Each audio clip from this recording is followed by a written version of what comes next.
At 5:43 a.m., Chris Coleman kissed his wife goodbye and drove off to the gym.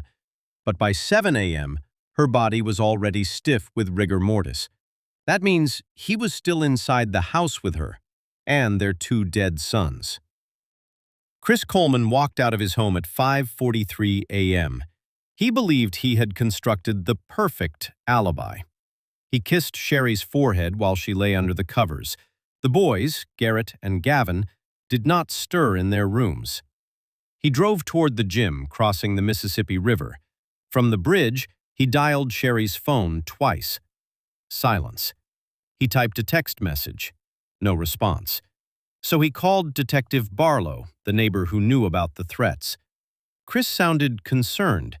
He asked Barlow to visit the house. He said Sherry always answered.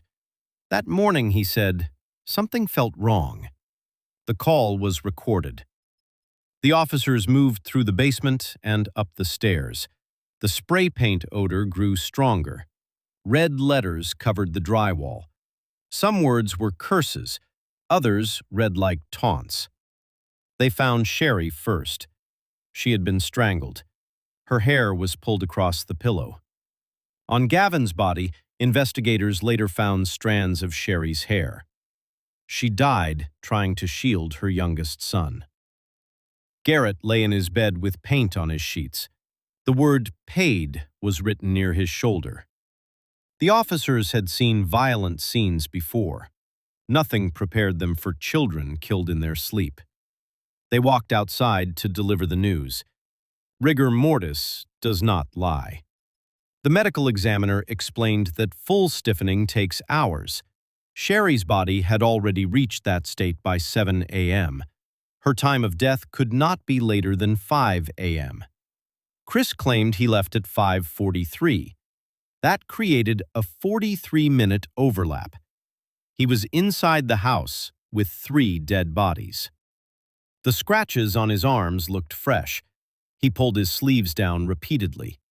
During questioning, he asked for a blanket. He held it over his forearms. The drive from the gym normally takes 7 minutes. Chris took 13. No gas station receipt existed. No witness saw him. The first email arrived on November 12, 2008. The subject line promised death. The sender knew Joyce Meyer's conference schedule. They knew Chris traveled to Houston. They knew the family stayed behind. The January letter arrived by postal mail. No envelope markings, no return address. The writer demanded public denial of God. The word opportunities appeared with a U. That spelling error seemed small. It would later become evidence. The April letter carried finality.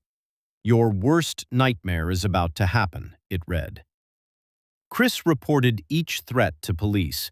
He asked for protection. He told friends he feared for his family's safety.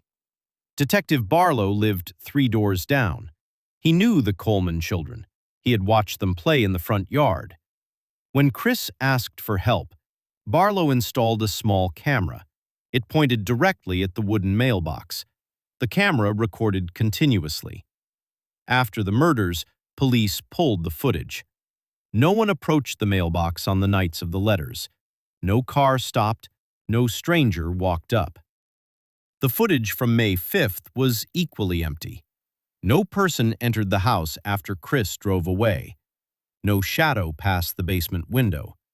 The only people on the recording were police officers arriving at 6:56 a.m. Cyber forensics traced the Destroy Chris account to an Internet Protocol address. That address belonged to Chris Coleman's home network. The account was created at 10:14 p.m. on October 16th.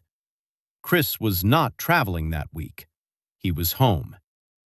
The threatening emails contained specific formatting, margins, line spacing, font choice, Seago UI. Investigators checked Chris's work laptop. The same font appeared in his reports. Then they checked his personal computer.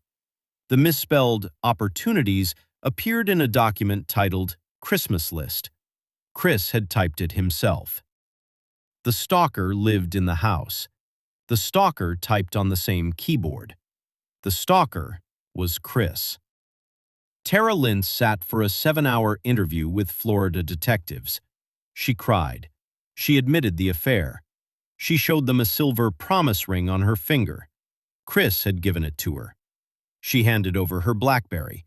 Inside were messages from Chris saying he loved her, saying he missed her, saying he wanted to start a family. There were videos.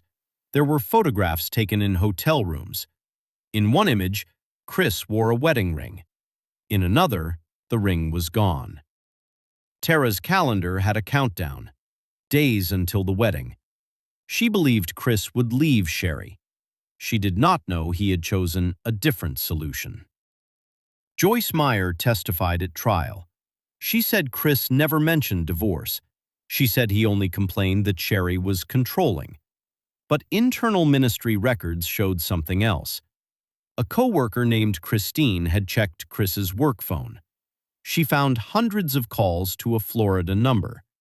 That number belonged to Tara. Daniel Meyer, Joyce's son, called the number himself. Tara answered. Chris told Daniel that Tara was married and he was calling her husband for marriage advice. Daniel believed him. The ministry had no written adultery policy, but multiple employees testified that an affair would mean termination. Chris knew this. The jury deliberated for 15 hours. The first vote was 7 for guilt, 5 for acquittal. One juror held out because there was no confession, no DNA, only circumstances. The judge received a note. "We are a hung jury," it read. The judge sent them back. On the second day, a juror asked to see the BlackBerry photos again. One image showed Chris and Tara kissing at a restaurant. The date stamp read October 21st. Both had sworn the affair started in November. That single photograph changed everything. The holdout juror changed their vote. The verdict came at 4 p.m., guilty on all counts. Chris Coleman's prison number is R58351. He lives in a cell at Dodge Correctional Institution. He shares common areas with Chris Watts. The two men do not speak. Sherry's family filed a civil lawsuit against Joyce Meyer Ministries. They claimed the ministry should have warned Sherry about the threatening letters. A judge dismissed the case in 2013. Pastor Ron Coleman still visits his son. He still insists Chris was framed. Tara Lynch did not attend the sentencing. She removed her promise ring. She moved to a different state. The house on Robert Drive sold in 2010. The new owners painted every wall.